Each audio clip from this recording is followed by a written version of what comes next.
Who killed Babai? Who killed Babai? Who killed Babai?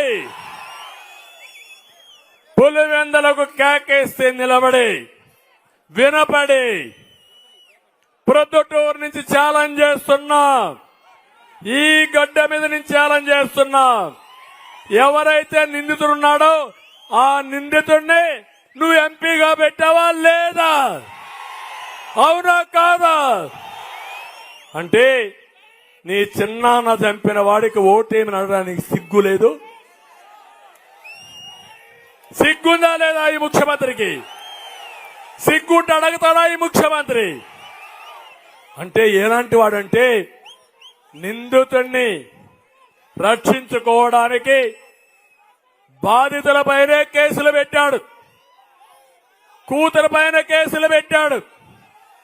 ఆ అమ్మాయి అడుగుతా ఉంది, మా నాన్నను ఎవరు చంపారో ప్రజలకు తెలిస్తే ఆయన చనిపోయి ఎక్కడున్నా ఆత్మకు శాంతి కలుగుతుంది.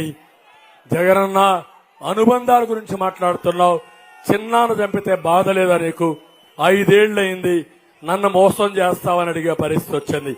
ఏమంటారు తమ్ముళ్ళు మీరందరూ? నిందితుడిని కుడి పక్కన కూర్చొని పెట్టుకొని కలియుగం అని మాట్లాడతావు నువ్వు. అదే కలియుగం. నిందితులకి అండగాసి సిబిఐ పైన ఒత్తిడి పెంచి సిబిఐ ఆఫీసర్ల పైన కేసులు పెట్టి ఆ కుటుంబాలన్నీ కూడా హెరాస్ చేస్తూ మళ్ళా నమ్మతారని ఇక్కడికి వచ్చి మీ అందరితో ఇలాంటి తప్పుడు మాటలు మాట్లాడుతున్నాడు.